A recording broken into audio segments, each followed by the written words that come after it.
乡亲啊，后礼拜一9月21。921大地震满21周年，当年这个大地震的爆发点，南投的九份二山780公顷的山拿大崩山，经过21冬，即卖九份二山已经来恢复到翠绿的美景。摄影家庄家豪用缩时摄影，把这个九份二山的云海给摄落来，互咱看到大自然重新掩映生命力。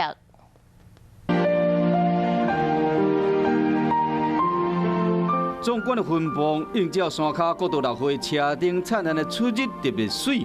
这是南投国姓乡九份二山，当年的3月到9月是欣赏九份二山云海上好的时机。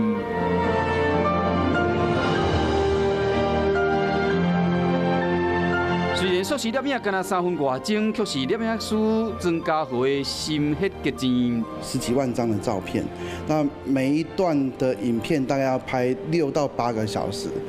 九份二山伫921地震的时，毁掉180公顷的山林。21年过去啊，才已经恢复翠绿的山林美景。摄影师用3年硕士摄影，感受大自然掩映生命力。对比非常大，有时候拍完之后就觉得非常有震撼感。地震摧毁一切，掩过生命自有出路。庄家豪伫921年的前夕，用这段影片纪念受灾同胞，嘛祈求天佑台湾。